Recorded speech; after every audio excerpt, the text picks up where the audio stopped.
नारायण नारायण। आज हम पढ़ रहे हैं प्रेम मूर्ति भरत, पेज नंबर 196 के आगे।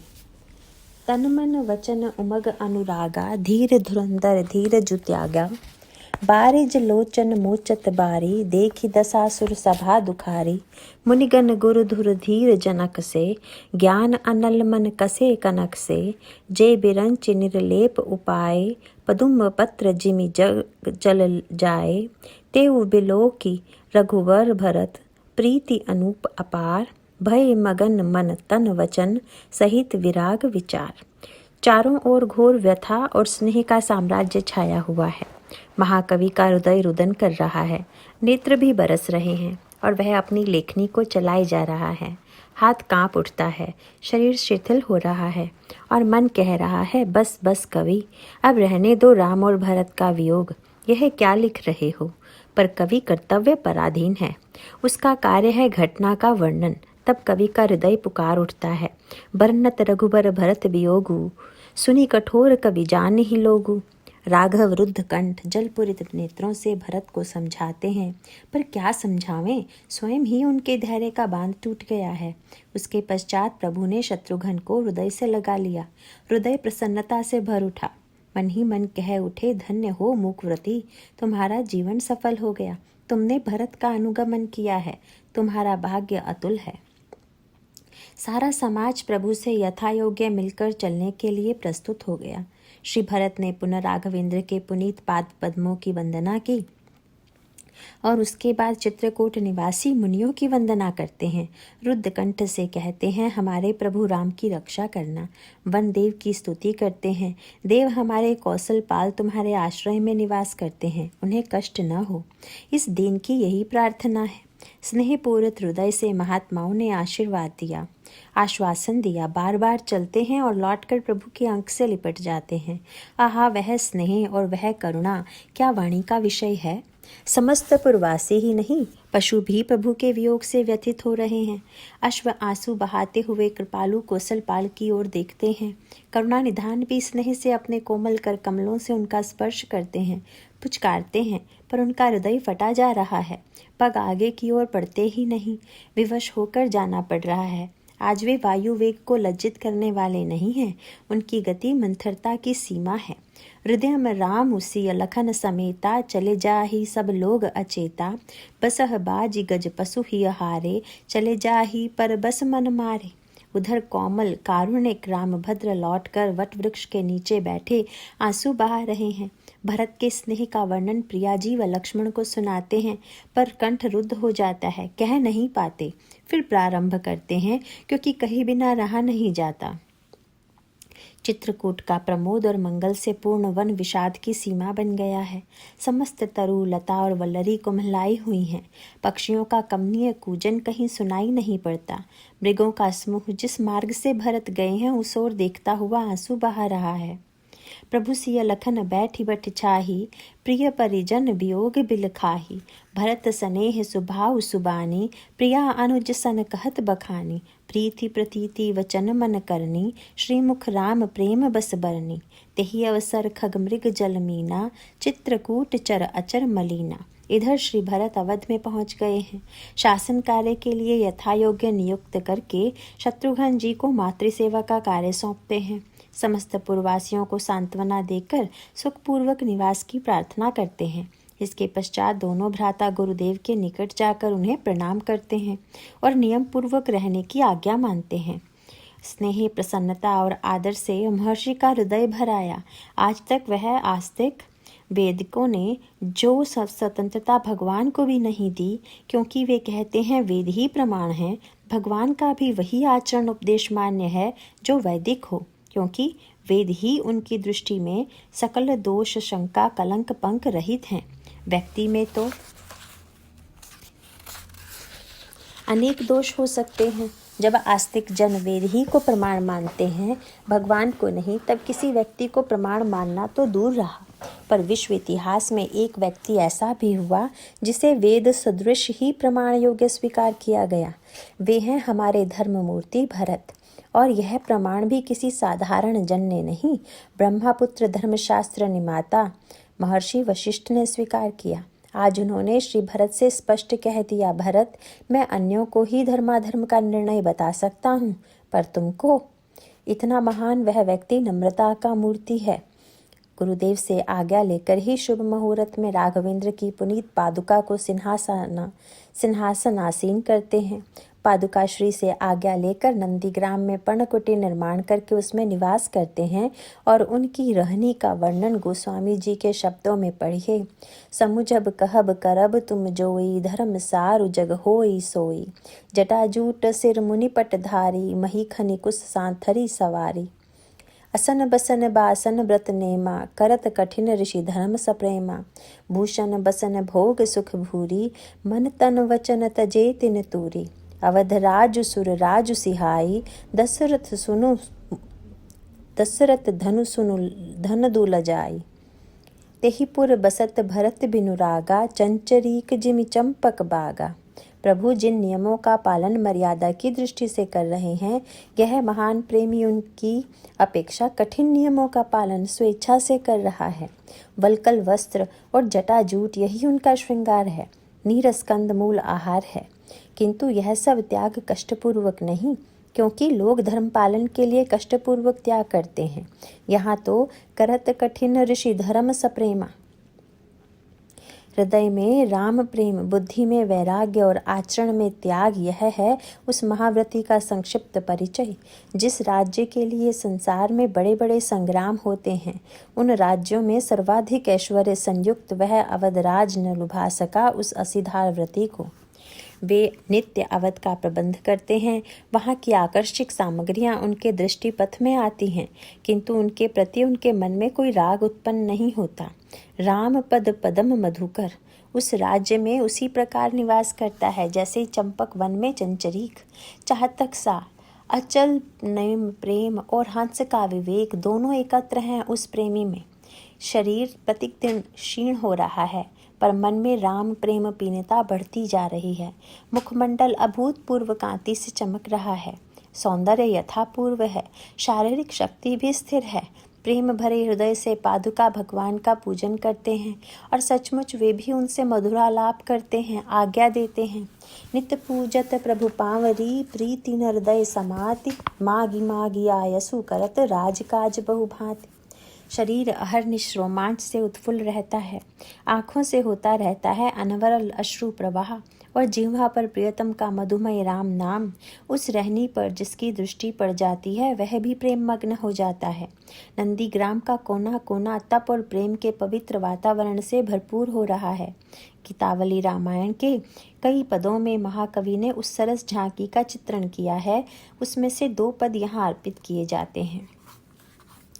मोहि भावती कही आवत नहीं, भरत जू की रहनी। सजल नयन शिथिल बयन, प्रभु गुण गण कहनी। असन बसन अयन सयन, धर्म गरु गहनी। दिन दिन पन प्रेम नेम, निरुपदी निर्बहनी।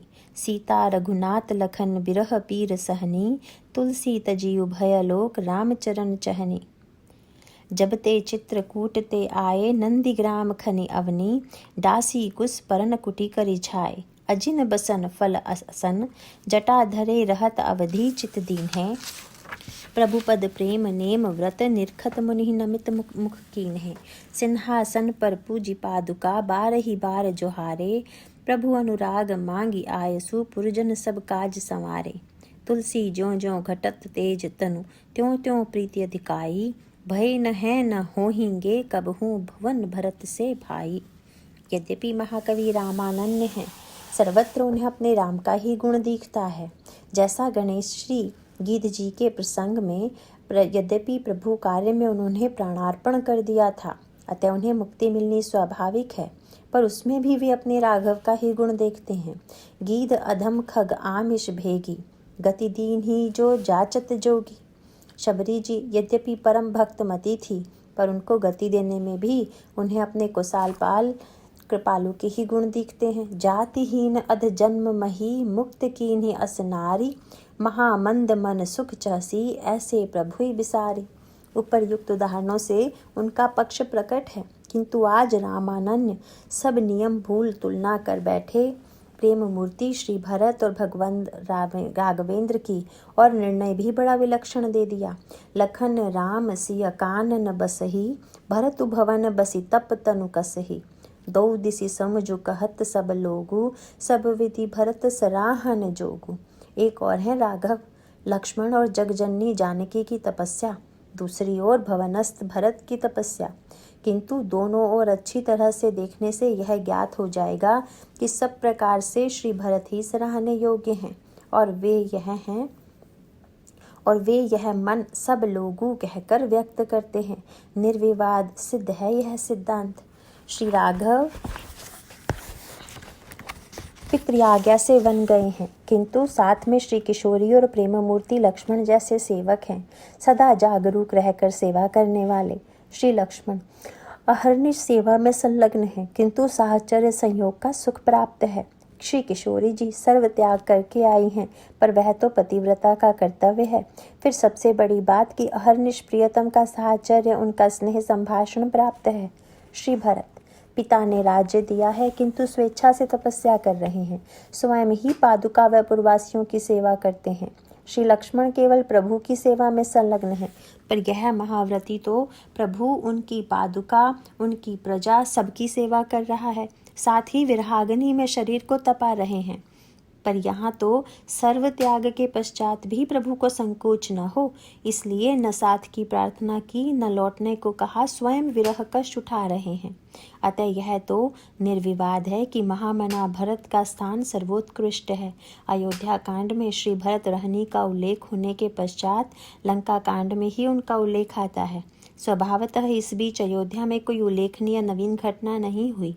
प्रेम मूर्ति अहर्निश पुरवासियों की रक्षा और शासन का प्रत्येक कार्य करते हुए भी राम प्रेम स्मरण और चिंतन में तल्लीन रहे। उनसे उनके उस विलक्षण असीधार व्रत की तुलना प्रेममयी गोपियों से ही की जा सकती है। जो गोपियां गाय दूहते, धान कूटते, दही बिलोते, आंगन लीपते, बालकों को झुलाते, बालकों को रोटी देते, घरों में छिड़काव करते तथा झाड़ू देते समय प्रेम पूर्ण चित्त से, आँखों में आंसू भरे, वाणी से नंद नंदन श्री कृष्ण के गुणगान किया करती हैं, वे तदगत चित्ता गोपियाँ धन्य हैं। यहाँ एक प्रश्न का उत्तर देना भी अपेक्षित है। कुछ लोगों को जिज्ञासा होती है कि श्री भरत कभी कभी दर्शनों के लिए क्यों नहीं चले जाते थे। अयोध्या और चित्रकूट की दूरी भी कुछ ऐसी नहीं थी कि वहां जाने में बहुत विलंब लगे। गंभीर प्रेम की दृष्टि से विचार करने पर श्री भरत का वहां न जाना ही उचित प्रतीत होता है। यूँ तो प्रेमियों की गति ही निराली है।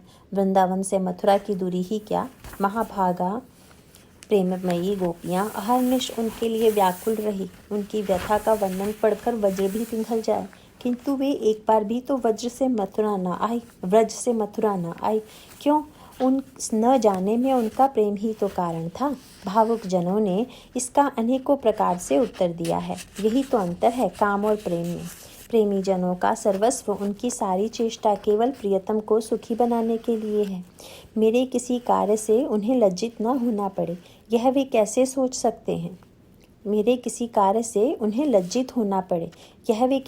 सकते हैं। श्री भरत जा सकते थे, पर वे जानते थे कि इससे हमारे राघव को संकोच होगा, उनकी उदासी मर्यादा भंग होगी, मेरी देखा देखी सभी आते जाते रहेंगे। अतः बाध्य होकर उन्हें चित्रकूट का त्याग कर दूसरे वन में भटकना होगा। अपने नेत्र सुख के लिए वह प्रियतम को संकोच कष्ट में कैसे डाल सकते थे। पर भगवान कौशलेंद्र ने प्रजा रक्षण का कार्य सौंपा है। वे प्रतिक्षण सावधान होकर राघव की वात्सल्य भाजन प्रजा का रक्षण कर रहे हैं। उस व्रत से वे विचलित हों, भला उस आज्ञाकारी द्वारा यह कैसे संभव था। जो कुछ निषाद राज समाचार भेज देते, वे तो बस उतने में ही संतोष कर लेते थे। पर एक दिन वह भी छिन गया, क्योंकि वही हुआ जिसकी आशंका थी। कुछ लोग दर्शन के लिए जाने लगे और मर्यादा पुरुषोत्तम ने चित्रकूट त्याग का संकल्प कर लिया। बहुरी राम असमन अनुमाना, होई भीर सबहि मोहि जाना। प्रभु वहां से चले गए। इसकी सूचना पत्रिका द्वारा श्री निषाद राज ने प्रेम मूर्ति के निकट भेज दी। वे तो मार्गी देखा करते थे इस शुभ अवसर का। शीघ्रतापूर्वक गुरुदेव के निकट वह पत्र पहुंचा दिया। गुरुदेव का स्नेह देखिए, वे वृद्ध महर्षि स्वयं ही पत्र लेकर घर घर रुद्रकंठ से डोलते सुनाते फिर रहे हैं। दूसरे को यह कार्य सौंपना उन्हें भाता ही नहीं। माता कौशल्या के निकट भी महर्षि ने समाचार पहुंचाया। उनके लाडले राघव का समाचार मिला है, साथ ही वे महर्षि अगस्त्य के शिष्य के साथ हैं। इस कल्पना से उन्हें बड़ा साहस है। उनके लिए तो वह जीवन मूरी है। पुलकित हृदय से वे अपनी सखी को यह संवाद सुनाती हैं। सुनी मैं सखी मंगल चाह सुहाई, शुभ पत्रिका निषाद राज की, आजु भरत पहाँ आई। कुंवर सो कुशल प्रेम छेम छली अली, तेहि पल कुल गुरु कहाँ पहुँचाई। गुरु कृपाल संभ्रमपुर घर घर, सादर सब ही सुनाई। बधि बिराद सुर साधु सुख करी, ऋषि सिख आशीष पाई। कुंभजु शिष्य समेत संग सिय, मुदित चले दो भाई। बीच विंध्य रेवा सुबास, थल बसही पन गृह छाई। पंथ कथा रघुनाथ पथिक की, तुलसीदास सुनी गाई। इसके पश्चात लंका कांड में ही महाकवि फिर हमें भवसागर श्री भरत का दर्शन कराते हैं। अर्धरात्रि के समय जब सारी अयोध्या निस्तब्ध है, सब लोग निद्रा में निमग्न हैं, तब भी देखिए एक असीधार व्रती जाग रहा है। उनके नेत्र में निद्रा कहाँ। भगवान नंदन की किसी योगिनी भावुक गोपी ने स्वप्न में प्रियतम के दर्शन किए और प्रातःकाल उस स्वप्न मिलन की घटना सर्वोत्कृष्ट भाव मग्ना गोपी को सुनाई। उस प्रेममयी ने कहा, धन्य हो गोपी जो तुम स्वप्न में तो उनसे मिल लेती हो, किंतु सखी यहाँ तो प्राण प्यारे के जाने के पश्चात वैरिणी निद्रा भी छोड़कर चली गई। अस्माकं तु गते कृष्णे गता निद्रापि वैरिणी। प्रेमियों की गति बड़ी निराली है। उनके रोम रोम में उनका प्यारा प्राणेश्वर रम रहा है। अब नेत्रों में किसी वस्तु के लिए स्थान कहाँ। किसी ने मस्ताने कबीर से कहा, महाराज आप वृद्ध हो रहे हैं, नेत्र में काजल दिया करिए। प्रेमी बोल पड़ा, कबीरा काजर रेख हूँ, अब तो दई न जाए। नैननी प्रीतम रही रहा, दूजा कहाँ समाए। और कज्जल ही नहीं, निराकार निद्रा के लिए भी उसमें स्थान नहीं। 8 पहर 64 घड़ी, मोरे और न कोए। नैना माही तू बसे, नींदरी ठोर न होए। तो सचमुच श्री भरत के नेत्रों में नींद को भी ठोर नहीं, किंतु न जाने अब शगुन क्यों हो रहा है। हृदय धड़क रहा है। राघव की चिंता से हृदय व्यथित हो उठा। उसी समय आकाश मार्ग में पर्वतधारी कोई विशाल व्यक्ति दिखा पड़ा। अपशगुन तो हो ही रहे थे। उन्होंने सोचा कि प्रभु का विरोधी कोई राक्षस है जो उनसे बस न चलने पर अयोध्या को नष्ट करने आया है। सच तो यह है कि उस भटनागर की ही तो प्रेरणा थी। श्री भरत के हृदय में उस खिलाड़ी को सूझ गया होगा कोई खेल। संभव है भक्तराज श्री हनुमान जी को शिक्षा देने के लिए ही उसने ऐसी प्रेरणा दी हो। यूँ श्री भरत स्वभावतः बड़े शांत हैं। उनका अस्त्र प्रेम है, धनुष बाण नहीं। फिर भी वे साधारण व्यक्ति नहीं। उनके बल का दिग्दर्शन कराने के लिए यह घटना महान संकेत है। बाण लिया पर बिना नोक का, धनुष की पतंचा खींची और वायु वेग से जाते हुए अतुलित बल वज्रांग महावीर हनुमान पृथ्वी पर गिर पड़े। मूर्छित होते ही भक्त के मुख से निकला, राम राम। श्री भरत का हृदय कांप उठा। दौड़ पड़े, हा नाथ, क्या यही शेष था। इस अभागे द्वारा भक्त पर प्रहार हुआ। दैन्य मूर्ति अपार ग्लानि से गड़ गए। उठाकर गोदी में ले लेते हैं, जगाते हैं, पर मूर्छा भंग नहीं होती। तब सपतली स्नेही ने विकल विलोक कीस उरलावा, जागत नहीं बहु भांति जगावा। मुख मलिन मन भय दुखारी, कहत वचन भरी लोचन भारी। जहि विधि राम विमुख मोहि कीन्हा, तेहि पुण्य यह दारुण दुख दीन्हा। जो मोरे मन वच अरुकाया, प्रीति राम पद कमल अमाया। तो कपि हो विगत शमसूला, जो मोह पर रघुपति अनुकूला। अमोघ औषधि का प्रयोग किया था प्रेमी ने। श्री हनुमान उठ बैठे, सामने देखते हैं, अहो क्या प्रभु विजयी होकर लौट आए, या यह भी कोई राक्षस की माया है। अचानक ध्यान हो आया, अहो यह तो प्रभु पाद पदम मधुकर भरत और शत्रुघ्न है। भरत शत्रुसूदन बिलोकि कपि चकित भयो है। राम लखन रन जीति अवध आए, कैंधो मोहि भ्रम कैंधो काहू कपट ठयो है। स्नेही उमड़ पड़ा, चरणों में गिर पड़े। प्रेम पूर्ति हृदय से आंसू बहाते हुए श्री भरत ने उठाकर हृदय से लगा लिया। प्रेम पुल की पहचानी के पद पदुम नयो है, कहो न परत जेहि भांति दुहन भाइन। स्नेह सो उरलाए लयो है। किंतु सारा समाचार सुनते ही ग्लानि की सीमा न रही। फिर भी इस समय चिंता का अवसर नहीं है। वे श्री हनुमान से कहते हैं, भक्तराज आप मेरे बाण पर बैठ जाएं, क्षण भर में मैं आपको राघवेंद्र के निकट पहुंचा दूंगा। महावीर चकित हो गए, क्या कह रहे हैं राजकुमार, सुमेरु से भी अधिक गुरु मेरा भार बाण कैसे संभाल सकता है। हृदय में एक अभिमान की छाया आई। परीक्षा के लिए सोचा, देखूं तो बाण पर चढ़कर देखते हैं, परंतु आश्चर्य और महान आश्चर्य, भक्तराज हनुमान सावधान हो गए। तुरंत ध्यान हो आया, जिनकी गुणगाथा नित्य प्रभु श्रीमुख से गाते हैं वे ही हैं ये प्रेम मूर्ति भरत। न जाने कहाँ से मुझे यह भ्रम हुआ। बाण से उतरकर श्रद्धापूर्वक प्रणाम करते हैं। बाष्पवारी पुरित नेत्र से भाव भरे शब्दों में धन्य भरत का उच्चारण करते हैं। समाचार कही गहुरु भो तही ताप तयो है, कुधर सहित चढ़ो विशिग बेगी पठवऊ, सुनि हरि ही गरब गूढ़ उपयो है। तीर ते उतरी जस कहो चहई, गुण गणनी जयो है। धनी भरत करत भयो, मगन मोन रहो मन अनुराग रयो है। यह जल विधि खन्यो मथ्यो लंघ्यो बांध्यो अंचयो है। तुलसीदास रघुबीर बंधु महिमा को, सिंधु तरी को कवि पार गयो है। समुद्रोल्लंघन करने वाले महावीर भी इस महिमा के सिंधु को नहीं पार कर सके। श्री हनुमान शीघ्र गति से यह कहते हुए चले कि आपकी कृपा से मैं बाण गति से ही पहुंचूंगा, पर मार्ग में वे प्रतिक्षण पुलकित हो रहे हैं। कभी प्रेम मूर्ति का बाहुबल स्मरण करके तो कभी उनकी तपस्या का स्मरण करके श्रद्धान्वित हो जाते हैं। उनके प्रेम की स्मृति से तो उनका रोम रोम प्रेममय हो जाता है।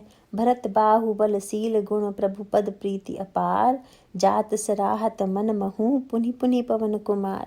जो हो तो नहीं जग जन्म भरत को, तो कपि कहत कृपान धार, मग चली आचरत भरत को। धीरज धर्म धरनी धर धुरहु, ते गुरु धुर धरनी धरत को। सब सद्गुण सनमानी आनी, उर अग जो गुण निदरत को। सिवहु न सुगम सनेह राम, पद सुजननी सुलभ करत को। सृज निज जर सुर तरु तुलसी, कहाँ अभिमत फरनी भरत को। इधर श्री भरत के हृदय में व्यथा के साथ ही द्वंद्व का उदय भी हो आया। एक ओर राघवेंद्र की आज्ञा तो दूसरी ओर प्रभु पर भीषण संकट। निश्चय ही एक बड़ी जटिल समस्या थी, जिस पर आज भी प्रश्न उठाया जाता है। ऐसा समाचार सुनकर भी श्री भरत सहायता के लिए क्यों न गए। उनके हृदय में यह प्रश्न उठा था। उस द्वंद्व के लिए गोस्वामी जी ने मार्मिक उपमा दी है। आयसु इतर ही स्वामी, संकट उत्परत न कछु कियो है। तुलसीदास बिदरियों आकाश सो, कैसे कै जात सियो है। आकाश फट जाए तो उसे कैसे सिया जाए, कितना मार्मिक भाव है। आकाश का फटना असंभव है, वह सर्वत्र व्यापक और निराकार है। यहाँ घटना ही आकाश का फटना है। भगवान राम के लघु भ्राता शेषावतार श्री लक्ष्मण एक तुच्छ राक्षस से पराजित हो जाएं और अखिल ब्रह्मांड नायक संकट में पड़े, कैसा महान आश्चर्य है। आकाश के फटने की अपेक्षा भी असंभव, पर सुन चुके हैं स्पष्ट। तब क्या करें, उसे सिएं, कौन सिएं, किससे सिएं। एक पंक्ति में गुप्त रूप में गोस्वामी जी ने उत्तर दे दिया। ध्यान से पढ़ने पर रहस्य प्रकट हो जाता है। संकट से व्याकुल होकर सहायता के लिए जाना चाहें, यह स्वाभाविक है, पर प्रभु को तो यह अभीष्ट नहीं है। उनका सारे नाट्य ही बिगड़ जाएगा। यह खेल जो बंदर भालुओं की सेना को साथ में लेकर किया जा रहा है, एक और रह जाएगा। फिर घर से सहायता लेने से व्रत भंग की भी आशंका है। अतः अंतर्यामी सूत्रधार ने ऐश्वर्य की स्मृति करा दी। ऐसा नहीं है कि प्रेमियों को ऐश्वर्य ज्ञान नहीं होता। वैसे तो नाट्य रक्षा के लिए प्रभु उन्हें अधिकांश समय माधुर्य से पूरित रखते हैं, क्योंकि सदा ऐश्वर्य ज्ञान से नाट्य न हो सकेगा। पर उसी तरह कभी कभी लीला रक्षा के लिए ऐश्वर्य ज्ञान की भी आवश्यकता पड़ जाती है। अतः उस समय महात्म्य ज्ञान को उदित कर देते हैं। श्री लक्ष्मण जी तो माधुर्य के अनन्योपासक हैं। ऐसा सदा ऐश्वर्य ज्ञान से दूर रहकर अविवेकी पुरुष की भांति राम सेवा में संलग्न है। से वही लखन सिय रघुवीर रही, जिमि अविवेकी पुरुष शरीर रही। फिर भी राघव जब आवश्यकता समझते हैं तो हृदय में ऐश्वर्य ज्ञान का उदय करा देते हैं। खरदूषण 14 सहस्र सेना लेकर आक्रमण करते हैं। ऐसी परिस्थिति में अनन्यव्रती महावीर लक्ष्मण को प्रभु आज्ञा देते हैं, ले जानकी ही जाऊ गिरी कंदर, आवा निश्चर कटकु भयंकर। और लक्ष्मण जी जानकी को लेकर चले जाते हैं। सोचिए, यदि उस समय ऐश्वर्य भाव उदित न हो तो उस संकट के समय अकेले उन्हें छोड़कर लक्ष्मण जा सकते हैं? क्या पतिव्रता शिरोमणि जानकी वहां से हट सकती थी? आज्ञा का कारण यहाँ नहीं, क्योंकि आज्ञा से तो प्रभु वन में साथ जाने के लिए भी नहीं दे रहे थे, पर दोनों प्रेमी उस समय कहाँ माने। पर यहाँ सूत्राधार ने उन दोनों के हृदय में अपना महत ऐश्वर्य प्रकट कर दिया। भ्रकुटी विलास सृष्टि लय होई का ध्यान आते ही वह सहर्ष चले गए। श्री भरत की भी यही स्थिति हुई। उनके हृदय में द्वंद्व देखकर नटनागर ने प्रेरणा की और बुद्धि से कहा, क्या आकाश फट सकता है? उत्तर मिला, नहीं। बुद्धि ने कहा, यदि कभी आकाश फटा प्रतीत हो तो सीने की चेष्टा करनी चाहिए या नेत्राभम मानना चाहिए। उत्तर मिला, सीने की चेष्टा सर्वथा हास्यास्पद है, भ्रम निवृत्ति का प्रयास उचित है। तब फिर अनंत कोटि ब्रह्मांड नायक कर्तुम अकर्तुम अन्यथा कर्तुम समर्थ प्रभु पर संकट कैसे संभव है? सहायता करने जाना केवल उनकी लीला में विघ्न डालना है। संसार कहेगा भरत प्रेमी नहीं, वह संकट में सहायक न हुआ। उन्होंने सोचा, यह तो मुझे अभीष्ट ही है, मैं उनकी लीला में विघ्न क्यों बनूं? बस हृदय समाहित हो गया। तुलसीदास बिदरयो आकाश से कैसे कई जात सियो है। स्पष्ट कर देते हैं, ध्यान से पढ़ें तो यह स्पष्ट हो जाता है कि श्री हनुमान भी समग्र लंका नष्ट करने में समर्थ थे और समुद्र तट पर आवेश भी ऐसा कहते भी हैं, सहित सहाय राम नहीं मारी, आनौ इहाँ त्रिकूट उपारी। किंतु प्रभु की लीला प्रियता का स्मरण कर लज्जित हो जाते हैं, जाम्बवंत से उचित सम्मति मांगते हैं। वे भी इतनी ही सम्मति देते हैं कि पता लगा कर आओ, क्योंकि प्रभु जब कपि सेना के साथ लेकर उसका स्वयं वध करेंगे तो उनकी यश वृद्धि होगी। हम लोगों को उनका यश न लेना चाहिए। परिकर की इस भावना से स्पष्ट है कि प्रधान व्यक्ति तो सभी लीला से परिचित है, अतः वे उस नाटक के अनुरूप ही कार्य करते हैं।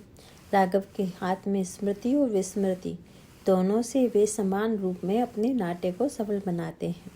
अतः साक्षात पार्षद विवेकी श्री भरत का सहायता के लिए न चल पड़ना माधुर्य लीला न होकर ऐश्वर्य लीला का सूचक है। अवधि का अंतिम दिवस कितना सुमधुर, कितना मादक और कितना हालात पूर्ण होगा उसका प्रतीक्षण प्रेमी के लिए। उसकी समस्त साधना व्याकुलता इसी क्षण के लिए तो है। जीवन के अन्य दिवसों में वह दिन उसका जीवन है, प्राण है, आशा और विश्वास है, सर्वस्व है। किंतु यदि कहीं उनके हृदय में प्रियतम प्राण वल्लभ के आने में संदेह उत्पन्न हो जाए तो संभवतः उसके लिए वह दिवस सबसे संकटपूर्ण जन्म मृत्यु की पीड़ा से भी अधिक पीड़ाकारक सिद्ध होगा, क्योंकि मृत्यु और जन्म न होने पर भी उसका क्षण पर क्षण मरण और क्षण में नवजीवन होता है। आज अवधवासियों के लिए वही अंतिम दिवस है, अवधि का शेष दिन।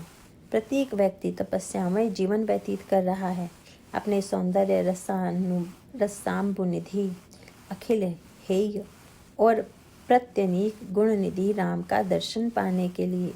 स्वभावतः उन्हें आशा थी कि प्रभु पैदल पधारेंगे, अवश्य श्रृंगवेरपुर पहुंचने पर श्री निषाद राजा में सूचित करेंगे, किंतु कोई सूचना नहीं आई। उस समय की उनकी व्याकुलता उत्कंठा अवर्णनीय है। दूत नहीं आया, फिर भी शगुन हो रहे हैं।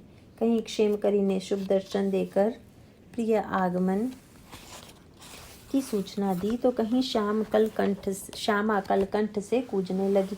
उन्हें विश्वास हो गया कि अवश्य आ रहे हैं हमारे श्याम सुंदर सजल जलद नील राघव। उनकी प्रसन्नता का क्या ठिकाना। वात्सल्यमयी अम्बा कौशल्या तो उन्मादमय जीवन बिता रही हैं। किसी सखी ने सूचना दी कि आज ही लाडले वत्स राघव के आने का मंगलमय दिवस है, किंतु हाँ, आज कोई शुभ पत्रिका निषाद राज की सुनाने वाला नहीं। करुणापूर्ण हृदय और क्षीण शरीर माँ के शरीर में अद्भुत शक्ति संचार हो आया। महल में गनचुंबी भवन के धोर हरे पर चढ़ गई। दक्षिण दिशा की ओर बड़ी ही व्याकुलता उत्कंठा और व्यथा भरे नेत्रों से मार्ग निहार रही हैं। कोई पथिक दिख गया। माँ ने कहा, सखी बुलाओ उस पथिक को, वह कहाँ से आ रहा है? हमारे राम के पास से न? अवश्य ही उसने अपनी माँ के सांत्वनार्थ भेजा होगा उसे। किंतु सभी देखती हैं कि पथिक दूसरी ओर जा रहा है। भयभीत होकर सोचती हैं, क्या सचमुच आज अवधि का अंतिम दिन है? अवधि आज किदहूँ ओरो दिन है। चढ़ी धोर हर बिलो की दखिन दिसी, बूझ धो पथिक कहाते आय व्यय है। बहुरी विचारी हारी ही सोचती, पुल की गात ना लागे लोचन चवे है। निज बासर निबरश पुरबाई विधि, मेरे तहाँ कर्म कठिन कृत कवय है। बन सु रघुवीर मातु गृह जीवती, नीलज प्राण सुन सनी सुख स्वय है। रघुच्छु तुलसीदास मोसी कठोर चित, कुशिल साल भंजनी को है। मूर्छा आना चाहती है व्याकुलता के कारण। तभी क्षेम करी आकर भंडराने लगी मन के ऊपर। माँ को धैर्य होता है, प्रार्थना कर रही है उस क्षेमकरी से। क्षेमकरी बली बोल सुबानी, कुशल सेम सिय राम लखन कब अहे। अम्ब रवद रजधानी, शशि मुखी कुंकुम बरनी सुलोचनी, मोचनी सोचनी वेद बखानी। देवी दया करी देहि दरस फल, जोरी पानी बिन वही सब रानी। सुनी स्नेह मया वचन निकट है, मंजुल मंडल के मन रानी। शुभ मंगल आनंद गमन धुनि, अकनि अकनि उड़ जड़नि जुड़ानी। फरकन लगे सुवंग विदसी दिसी, मन प्रसन्न दुख दशा सिरानी। करहि प्रणाम सप्रेम पुलिक तनु, मानी विविध बलि सगुन सयानी। उनको पूरा विश्वास हो गया रावण भद्र के शुभागमन का। पर यहाँ नंदीग्राम में बैठे हुए चिर प्रतीक्षा संलग्न प्रेम मूर्ति श्री भरत जी की स्थिति सबसे निराली है। उस भावुक शिरोमणि को भी शकुन हो रहे हैं, किंतु उसका हृदय प्रसन्न न हो सका, क्योंकि अन्य लोग तो उस अवधि जहाज के यात्री हैं, पर इस तप मूर्ति को तो नौका भी खेना है। 14 वर्ष प्रतिक्षण अनवरत रीति से नाव को सकुशल खेता रहा यह नाविक, इस आशा से कि समुद्र का भी एक छोर है और उस छोर पर हमारे प्राणधन नव जलधर रुचिहारी करुणा वरुणालय रामचंद्र के दर्शन होंगे। पर आज कोई सूचना न प्राप्त होने से उनकी आशा निराशा में परिणित हो रही है। भूमि के दूर से भी दर्शन नहीं हो रहे हैं। पथिकों से उसकी व्याकुलता की तुलना नहीं हो सकती। उसका अंग अंग निर्जीव हो रहा है। हा नाथ, अब क्या होगा? व्यथा भरे हृदय से विचार करने लगा वह नाविक। वह महाव्रती दीनता की प्रतिमूर्ति है। दूसरा होता तो उसके कंठ से निकल पड़ता, हा निठुर, तुझे थोड़ी भी परख नहीं किसी के हृदय की। प्रेमी को ऐसा कहने का अधिकार है। वे कभी खींच कर व्याकुलता क्या क्या आवेश में कह भी देते हैं, बेदर्दी तो ही दर्द न आवे। यह स्नेह सिक्त वाणी प्रभु को बड़ी प्यारी लगती है। श्री किशोरी जी ने श्री हनुमान जी से कह ही तो दिया, कोमल चित कृपाल रघुराही, कपि कही हेतु ढरी निठुराही। पर यह अनोखी प्रेमी के मन में भी तो यह नहीं आता। उसे तो स्वयं ही सारा दोष दिखता है, राघवेंद्र में नहीं। आगे क्यों नहीं? तो मन ने उत्तर दिया कि वे तो परम कारुणिक हैं, किंतु हम जो कुटिल हैं, कारण कवन नाथ नहीं आयऊ, जाने कुटिल किदहु मोहि बिसरायऊ। बुद्धि ने कहा, नहीं, वे तुम्हें कुटिल नहीं मानते। उन्होंने तो चित्रकूट में घोषणा कर दी थी कि उर आनत तुम पर कुटिलाई, जाई लोक पर लोक नसाई। अतः ऐसा सोचना भ्रामक है। मन चित्कार कर उठा, नहीं नहीं, यह सब कुछ नहीं। यह तो प्रभु ने शिष्टाचार के कारण कह दिया होगा। वे सरल चित्त हैं। कैकई को भी कब उन्होंने बुरा कहा? दोष नहीं जन नहीं जड़तेई, जिन गुरु साधु सभा नहीं सेई। क्या इससे उनकी सरलता या शिष्टाचार नहीं सूचित होता? बुद्धि ने कहा, तुम्हारे पास है कोई प्रमाण कि तुम्हें वे कुटिल समझते हैं? मन ने कहा कि अवश्य है। सागर ही इसका प्रमाण है, कार्य ही इसका प्रमाण है। मुझे साथ न ले जाकर लक्ष्मण को साथ में ले जाना सूचित करता है कि उन्हें मुझ पर विश्वास नहीं। आहा, धन्य है लघुभ्राता लक्ष्मण, वे सच्चे वर्ण पर चरणानुरागी हैं। इसी से तो साहचर्य के योग्य मानने योग्य हैं। अह धन्य लक्ष्मण बड़ भागी, राम पदार बिंद अनुरागी, कपटि कुटिल मोहि प्रभु चीन्हा, ताते नाथ संग नहीं लीन्हा। बुद्धि भी सहज में हार मानने वाली नहीं उत्तर दे दिया, किंतु उन्होंने तो कह ही दिया था कि तुम जैसा कहो मैं वैसा ही करूँगा। तुमने स्वयं साथ में जाने का निर्णय नहीं दिया तो वे क्या करते। मन घबराया। हाँ, बात तो तर्कसंगत थी, किंतु तभी स्मरण आया मन को एक घटना का। हाँ, मैं जान गया कि वे क्यों नहीं आए। पर ही प्रारंभ में मैंने कुटिलता न की हो, किंतु जब प्राणप्रिय लक्ष्मण के प्राण संकट में थे, भक्तराज औषधि लेकर जा रहे थे, तब मैंने क्या किया। दो भक्तों का प्राणहारी मैं बनने जा रहा था। क्या यह साधारण अपराध है।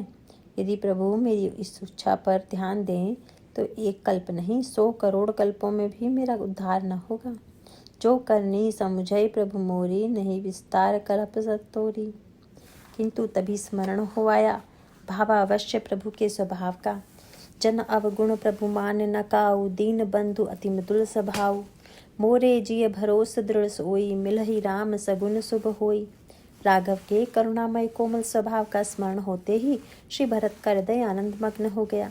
आहा, मैं भी कैसा कुविचारी हूँ जो अपनी ओर देखता हूँ।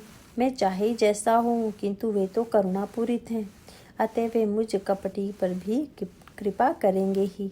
इस प्रकार हम देखते हैं कि अन्य पूर्ववासियों की पीड़ा का निवारण किया शकुनों ने। श्री भरत को शांति प्राप्त हुई भाव स्मृति से, स्वभाव स्मृति से। शकुन उसमें सहायक मात्र हुआ। श्री भरत की ही व्याकुलता हो ऐसी बात नहीं। इधर लंका विजय के पश्चात प्रभु को भी कुछ अच्छा नहीं लगता है। विभीषण ने विश्राम की प्रार्थना की, किंतु राघव के मुख से व्यथापूर्ण वाली निकल पड़ी। तोर कोस गृह मोर सब, सत्य वचन सुनु भ्रात। भरत दशा सुमिरत मोहि, निमिष कल्प समझात। तापस वेश गात कृश, जपत निरंतर मोहि। देखो बेगी सो जतनु, करु सखा निहोरउ तोहि। बीते अवधि जाऊं जो, जियत न पावो वीर। सुमिरत अनुज प्रीति प्रभु, पुनि पुनि पुलक शरीर। सारे शरीर में रोमांच हो आया, आंखों में आंसू बरस पड़े। अपने लाडले भरत का स्मरण करके पुष्पक विमान से यात्रा प्रारंभ हुई, किंतु उसकी गति भी प्रभु को मंथर प्रतीत हो रही है। आशा और भय से हृदय धड़क रहा है। यही आशंका, यदि मेरे भरत ने प्राण छोड़ दिए तो मैं जाकर क्या करूँगा।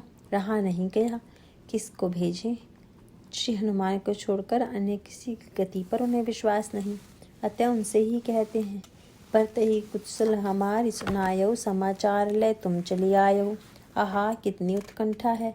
सोचने लगे कहीं उस प्रेमी के साहचर्य में आनंद मग्न हो, यह मुझे विस्मृत न कर दे। तब मेरे प्राणप्रिय भरत का समाचार मुझे कैसे प्राप्त होगा। अतः आज्ञा देते हैं कि समाचार ले तुम चले आयु। श्री भरत पुलकित हो रहे हैं सौभाग्यमय सुअवसर की कल्पना से। आहा, आज मेरा कितना सौभाग्य है जो मुझे सबसे पहले प्रेमी को सुदर्शन का संदेश सुनने का अवसर प्राप्त हुआ। मैं कल्पना में विभोर होते हुए रसी कंवर श्री अंजनी नंदन नंदीग्राम पहुंच गए।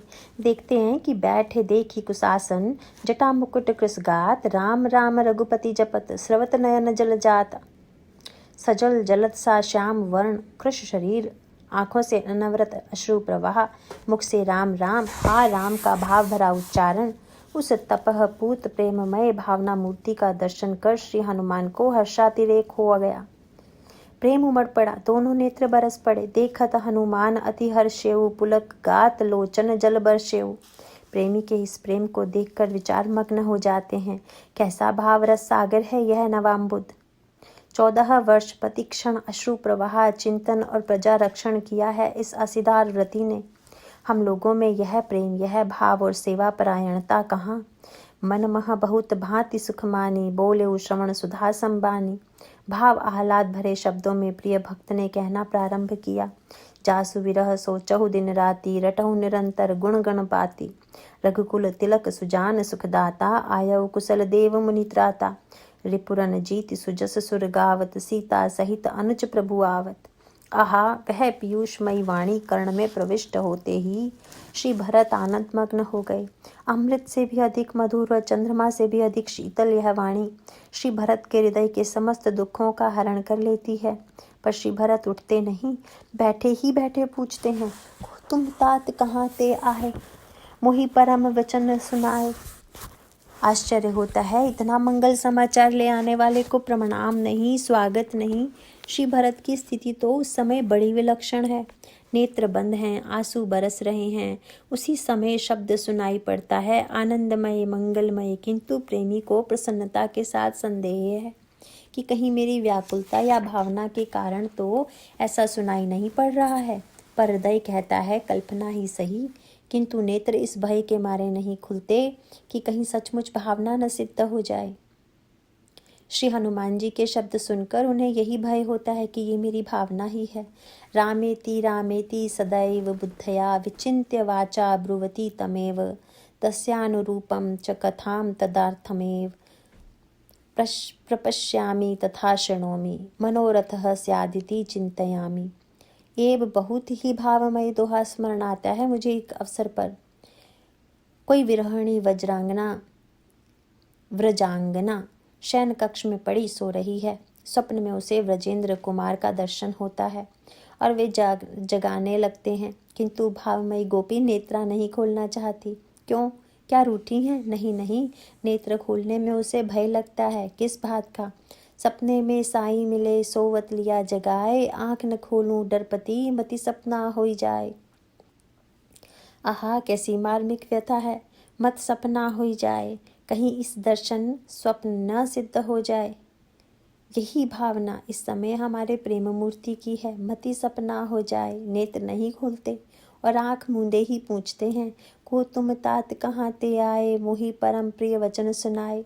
परीक्षा हो गई सत्यता की, क्योंकि उत्तर मिला, मारुत सुत मैं कपि हनुमाना, नाम मोर सुनु कृपा निधाना। दीन बंधु रघुपति कर किंकर, इतना सुनना था कि दौड़ कर हृदय से लगा लेते हैं। सुनत भरत भेंटऊं उठी सादर। दो अनन्य भक्तों का मिलन है, एक दूसरे के प्रति श्रद्धा पूरित हृदय से मिलते हैं। दोनों के हृदय में प्रेम उमड़ पड़ा है, हृदय न समा सका तो नेत्र मार्ग से छलक पड़ा। मिलत प्रेम न हृदय समाता, नयन स्रवत जल पुलकित गाता। श्री भरत अनुभव करते हैं, श्री हनुमान के समक्ष ऋणी हूँ। इस संदेश के बदले में क्या दिया जा सकता है? और स्नेह भरे शब्दों में केसरी किशोर से कहते हैं, कपि तव दरस सकल दुख बीते, मिले आज मोहि राम प्रीते। बार बार बूझी कुशलाता, तो कहूँ देऊ काह सुनु भ्राता। यही संदेश सरिस जग माही, करी विचार देखऊं कछु नाही।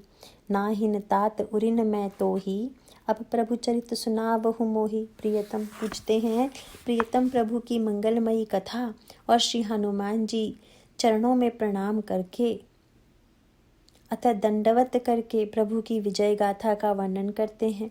तब हनुमंत नाई पदमाथा, कहे सकल रघुपति गुण गाथा। इसके पश्चात ही दैन्यमूर्ति ने श्री हनुमान जी से लजाते हुए एक प्रश्न पूछा, कहु कपि कबहु कृपाल गुसाई, सुमरि ही मोहि दास की नाई। कैसा नम्रता से भरा प्रश्न है। उनको जीवन में इससे बड़ा सुख नहीं जान पड़ता कि प्रभु ने कभी दास रूप में उनका स्मरण कर लिया हो। श्री हनुमान जी तो भोले भाई भरत की सरल वाणी को सुनकर चरण पकड़ लेते हैं। आहा, यह नम्रता जिसका गुण स्वयं राघव गाते हैं। निज दास ज्यों रघुवंश भूषण, कबहू मम सुमिरन करयो। सुनि भरत वचन विनीत अति, कपि पुलिक तन चरणइन परयो। रघुबीर निज मुख जासु, गुण गण कहत जगनाथ जो। काहे न होई विनीत परम पुनीत, सद्गुण सिंधु सो। मन ही मन श्री भरत के सद्गुणों की प्रशंसा करते हुए श्री हनुमान जी उत्तर देते हैं, जिसे सुनकर बार बार पवनात्मज को श्री भरत हृदय से लगाते हैं। प्रसन्नता में सब कुछ विस्मृत हो गया। वह उत्तर था, राम प्राण प्रिय नाथ तुम, सत्य वचन ममतात। पुनि पुनि मिलत भरत सुनी, हर्ष न हृदय समात। इसके पश्चात दोनों प्रेमियों को कर्तव्य की स्मृति आई। श्री भरत नगर की ओर और श्री हनुमान राघवेंद्र की ओर प्रस्थान करते हैं। अयोध्या का कोना कोना पुरवासियों की हर्षमय ध्वनि से मुखरित हो उठा। आज वियोग व्यथा रजनी का विहान है। उषा ने प्राची में अरुण गुलाल बिखेर कर मानो रविपथ को सुसज्जित कर दिया है। बस अब भगवान भुवन भास्कर उदित होने वाले हैं। सुना है भानुकुल भूषण आज पुष्पक विमान से आ रहे हैं। लोगों के नेत्र विकसित हो ऊपर की ओर निहार रहे हैं। तोरण बंधनवार और कदली स्तंभ से नगर सुसज्जित किया जा रहा है। आज राम आ रहे हैं, आज महाराजाधिराज पधार रहे हैं। प्राण वल्लभ के दर्शन होंगे। लाडले राम आ रहे हैं, मर्यादा पुरुषोत्तम आ रहे हैं। सब अपनी अपनी भावना व कल्पना में निमग्न हैं। स्वागत के लिए दधी दूर्वा पुष्प फल और मंगलमय धान्य स्वर्ण थालों में सजाए सुमुखी सुलोचनी ललना वृंद कोकिलाधिक कमनीय सुखंठ से राघव के गुण गाथा गाती हुई राजपथ से चली। कहाँ उन्हें स्वयं ज्ञात नहीं, बस उनके कर्णकुहरों में शब्द प्रविष्ट हुआ। नवांबुर चित्तहारी रावणारी अवध पधार रहे हैं। शीघ्रता से दौड़ पड़ी, हाँ दौड़ी। आज मर्यादा कहाँ, स्वयं नगरी भी आज सुसज्जित नववधु की भांति पंथ निहार रही है। उल्लास उत्कंठा उमंग प्रत्येक जन के अंग अंग से फूटी पड़ रही है। सौरभ और शीतलता से सनी मधुर मंद वायु बह रही है। सरयू भी आज समुज्ज्वला हो गई। वियोग कृश होने पर भी उसके अंग तरंग में नवोत्साह है। इठलाती हुई तट पर सुशोभित तरु वृंद तृण समूह के ऊपर शीतल जल का छींटा मार कर कहती है, उठो उठो, तुमने सुना नहीं, आ जा रहे हैं हमारे नयनाभिराम सौंदर्य सुधा सागर कोटि काम रमणीय राम। एक बार पुनः हम सबका भाग्य उदित हुआ है। यह तट उनकी मधुर वाणी से कूजित हो उठेगा। तृण आहा, तुम साधारण भगवान भाग्यवान नहीं, उनके अनावृत श्री चरणों का स्पर्श प्राप्त करोगे। और तरु, तुम भी उनके श्रीअंग का आलिंगन प्राप्त करके धन्य होोगे।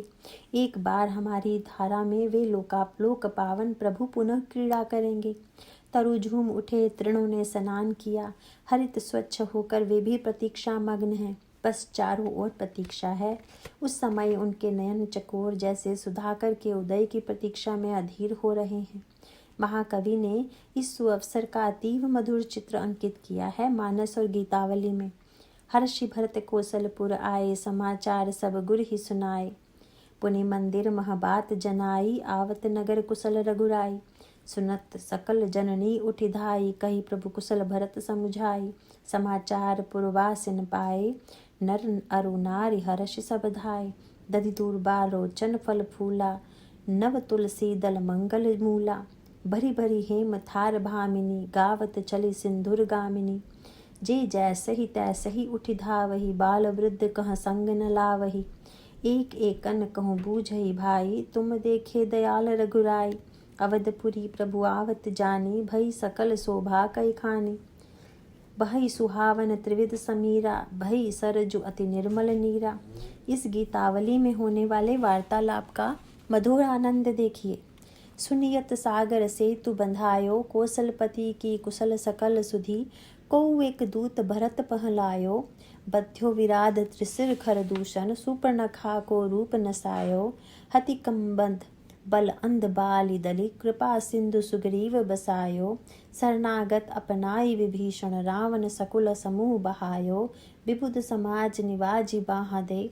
बंदी छोर वर बिरद कहायो, एक एक सो समाचार सुनि नगर लोग। जहाँ तहाँ सब धायो, धन धुनि अकनि मुदित मयूर। जो बूढ़त जल्दी पार सो पायो, अवधि आज यो कहत परस्पर। बेगी विमान निकटपुर आयो।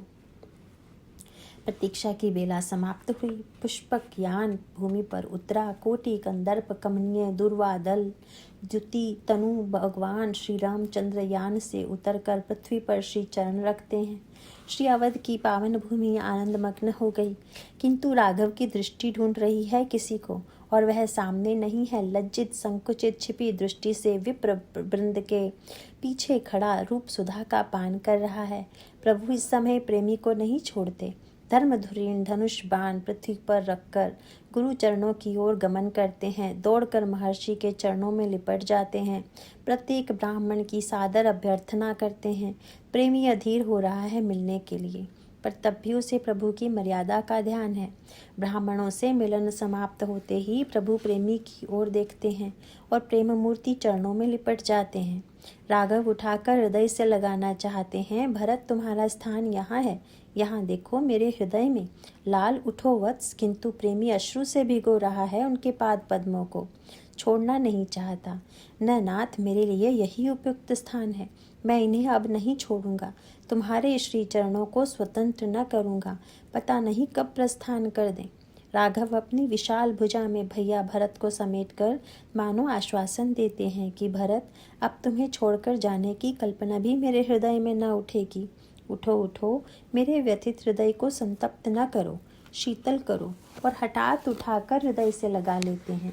दोनों के नेत्रों से अनवरत अश्रु प्रवाह हो रहा है।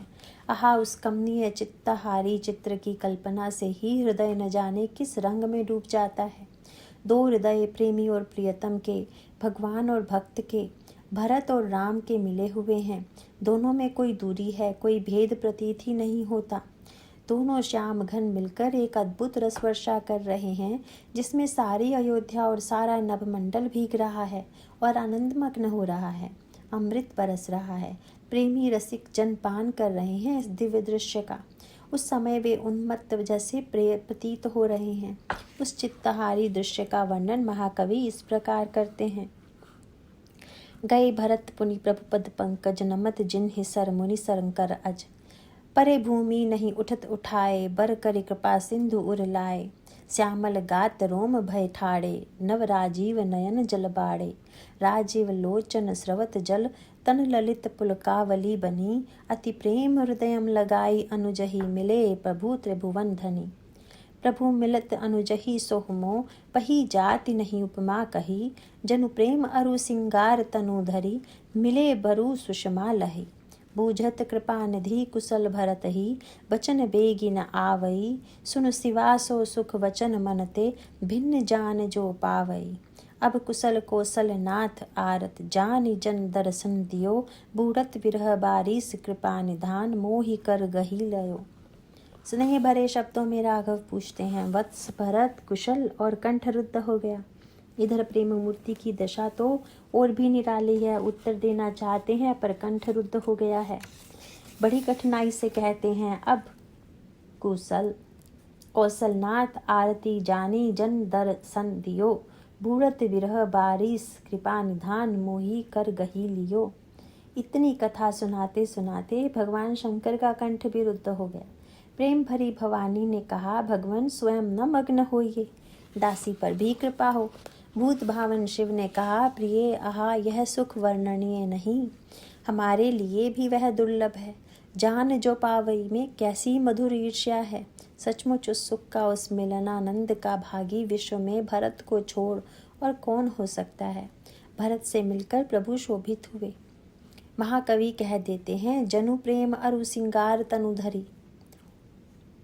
श्रृंगार प्रेम बिना सर्वथा नीरस है, व्यर्थ है। इसका एक बड़ा मधुर भाव है। साधारणतः श्रृंगार का आश्रय माना जाता है काम, और काम है दुखों का मूल। प्रभु के आने का प्रयोजन है लोगों के चित्त को अपने इस दिव्य श्रृंगार के द्वारा लौकिक श्रृंगार से हटाकर अनंत सौंदर्य माधुर्य रस सिंधु स्वयं में डुबाकर अमर बना देना। इस अलौकिक श्रृंगार का वैशिष्ट्य श्री भरत जैसे प्रेमियों द्वारा ही सिद्ध होता है।